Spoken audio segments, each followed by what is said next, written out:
राधे राधे। राधे में ही शक्ति समाई, शक्ति में ही राधा समाई। आज देखो चारों तरफ राधा राधा की गूंज विद्यमान हो रही है कि राधा को मानो तो सभी देवी देवताओं की कृपा होगी, क्योंकि ये कलयुग बढ़ रहा है। जैसे जैसे कलयुग बढ़ता जाएगा वैसे ही राधा जी का, लाडली जू का और हमारी प्रियतमा जू का नाम बढ़ता ही चला जाएगा, क्योंकि कलयुग में सर्वोपरि श्याम बाबा हैं। और श्याम बाबा को शक्ति किसने दी है? राधा रानी ने, कृष्ण ने, क्योंकि कृष्ण ही समा गए थे श्याम बाबा के शीश में। जब बाबा ने अपना शीश दान दिया था श्री कृष्ण को, तो श्री कृष्ण ने श्याम बाबा से को वरदान दिया कि मैं ही तुझ में समा जाऊंगा और तुम मेरे ही स्वरूप में पूजे जाओगे। तो कृष्ण अपनी शक्ति के द्वारा, अर्धांगिनी शक्ति के द्वारा ही श्याम बाबा के शीश में समा गए। और श्याम बाबा का जो शीश है वो आज भी जीवित है, तो उसमें आज भी शक्ति है। अगर हम ध्यान से बाबा के शीश का दर्शन करेंगे, श्याम बाबा के शीश की शक्ति को जानेंगे, श्याम बाबा के शीश की भक्ति को जानेंगे, तो श्याम बाबा के शीश में ही वो भक्ति समाई है, वो शक्ति समाई है। जो तो आज इस कलयुग में सर्वोपरि श्याम बाबा को माना गया है, हनुमान जी को भी माना गया है। कल मैंने आपको हनुमान जी की भक्ति, हनुमान जी की शक्ति के विषय में बताया था। तो हनुमान जी की जो शक्ति है वो राधा रानी ही है, वो शक्ति ही है। हनुमान जी भगवान शिव के भी बहुत बड़े भक्त हैं और शक्ति के भी बहुत बड़े भक्त हैं, और भगवान राम के चरणों में तो वो रहते ही रहते हैं। तो श्याम बाबा के साथ साथ कहते हैं कि हनुमान जी की हमें पूजा करनी चाहिए, क्योंकि अगर हनुमान जी की अगर हम पूजा नहीं करते तो श्याम बाबा की भक्ति भी अधूरी मानी जाती है। आपने देखा होगा कि हम देवी की पूजा करते तो हनुमान जी की पूजा करते हैं, कोई भी भगवानों की स्तुति करते हैं तो हम हनुमान जी की भी स्तुति करते हैं, क्योंकि हनुमान जी की जो भक्ति है वो दास्य भक्ति है। दास्य सेवा हमें सिखाती है कि हमें परमात्मा की सेवा कैसे करनी चाहिए, हमें परमात्मा से प्रेम कैसे करना चाहिए, दास के द्वारा, भक्ति के द्वारा, अपने औचित्य के द्वारा, अपने कर्मों के द्वारा। कर्म ही हमारे सर्वोपरि हैं। गीता में भगवान ने कहा कि हे अर्जुन, महाभारत के युद्ध में अर्जुन से कहा कि हे अर्जुन तू युद्ध कर। भगवान ने ही उसको युद्ध करने के लिए प्रेरणा देते गए, जबकि भगवान चाहते तो युद्ध होने ही नहीं देते। लेकिन भगवान ने अर्जुन को उकसाया कि युद्ध कर, मतलब अपने कर्म कर। जब तक हम अपने कर्म ही नहीं करेंगे तब तक हम अपने जीवन को यापन कैसे करेंगे। भगवान ने महाभारत का युद्ध क्यों रचा, किस लिए रचा? कलयुग के जीवों की खातिर। भगवान ने अर्जुन को शिक्षा क्यों दी, भगवान ने अर्जुन को गीता का ज्ञान क्यों दिया?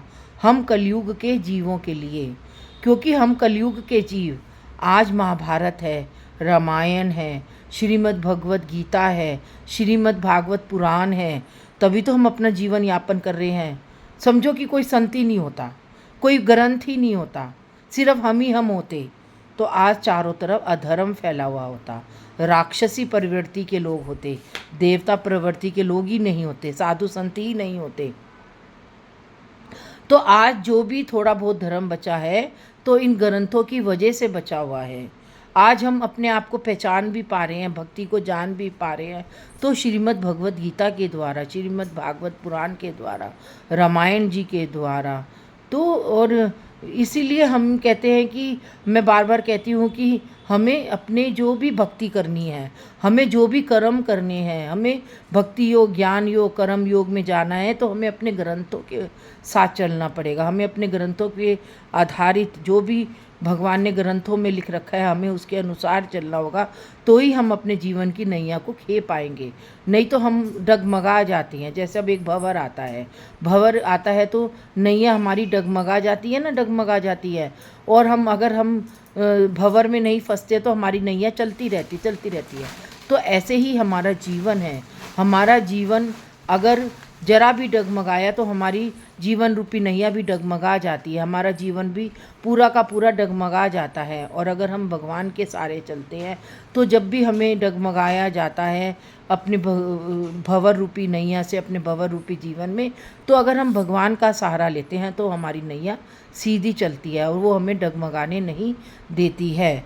तो जीवन भी हमारा एक भंवर है, जीवन भी एक समुद्र है जीवन भी हमारा एक भगवान का एक बनाया हुआ कठपुतली का संसार है, एक चक्रव्यूह है। तो भगवान ने ये जो सब लीलाएं रची, भगवान ने जो ये सब चीज़ें रची, वो हम जीवों को देख के रची। भगवान को सब पता था कि कलयुग में क्या होने वाला है, द्वापर में क्या होने वाला है, त्रेता में क्या होने वाला है, सतयुग में क्या होने वाला है। परमात्मा को तो सभी पता है। आज जो आगे वाला जीवन जो है हमारे साथ होगा तो वो भी पता है। तो समय के चक्र के अनुसार परमात्मा हमारे जीवन को चलाता है, हमारे जीवन को खेता है, हमारी जीवन रूपी नैया को चलाता है। आज जो भी ये आध्यात्मिकता का विषय है या जो भी धर्म के विषय में वक्ता लोग अपने अपने संदेश देते हैं, क्योंकि उनके पीछे गहराई छुपी होती है। भगवान जिसको अपना पार्षद चुनता है, उनके जरिए ही अपना प्रचार और प्रसार कराता है। और हम कुछ भी नहीं है। आज अगर हम भगवान के विषय से बात कर रहे हैं तो वो हमारे को अपना प्रचारक बनाकर भेजा है उसने। वो हमारे हृदय में बैठा है, वो हमारी आत्मा में बैठा है। हमारा शरीर नहीं बोल रहा, हमारी आत्मा बोल रही है। मैं बबीता अग्रवाल नहीं बोल रही हूँ इस समय, मेरे अंदर की जो आत्मा है वो बोल रही है। मेरे अंदर का जो सूक्ष्म शरीर है वो बोल रहा है। और ना ही ये हंसने का विषय है, ना ही ये हंसी मजाक का विषय है। ये सच्चाई है जीवन की। चाहे लोग कुछ भी कहे, चाहे लोग, अब मैं किसी से नहीं डरती हूँ। मेरे अंदर जो भी भाव आते हैं मैं वो आपके सामने संकोच से परे होकर बोलती हूँ।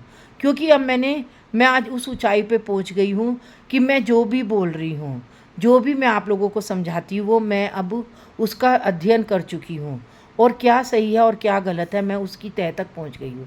जब मैं शुरू में अपनी पुस्तक लिखती थी तो मैं बड़ी व्याकुल रहती थी कि हे भगवान, मैं पता नहीं सही लिख भी रही हूँ या नहीं सही लिख रही हूँ, या मैं बोल भी रही हूँ या नहीं बोल रही हूँ, या मेरा लिखा हुआ कोई गलत ना ठहरा दे। तो मुझे बड़ा डर लगता था।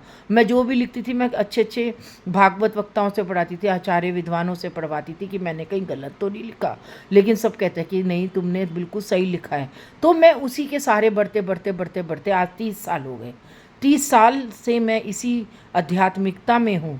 ज़रूरी नहीं है कि मैं ये नहीं कहती कि मुझे संस्कृत बहुत अच्छी आती है या मुझे संस्कृत के श्लोक बहुत अच्छे आते हैं। मैं संस्कृत नहीं बोल सकती हूँ, लेकिन हाँ, मैं आध्यात्मिकता के विषय को जानती हूँ। क्योंकि गोपियों ने कभी संस्कृत नहीं बोली, राधा रानी ने कभी संस्कृत नहीं बोली।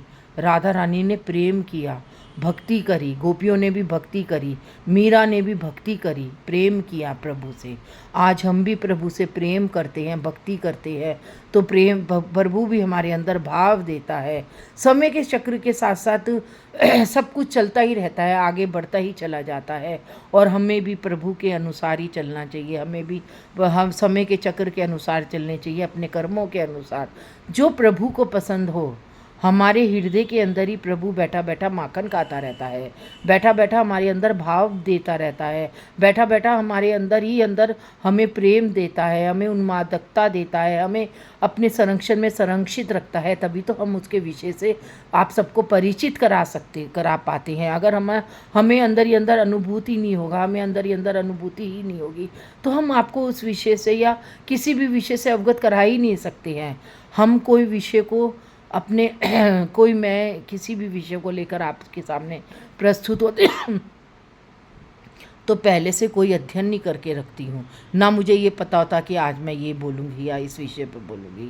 प्रभु मेरे से हमेशा अपने आप ही नित नए नए भाव देता है, नित नए नए उपदेश देता है, नित नए नए मेरे को अपने बारे में बताता है। तभी मैं आप लोगों के समक्ष उसको प्रस्तुत कर पाती हूँ। आज के लिए इतना ही। राधे राधे।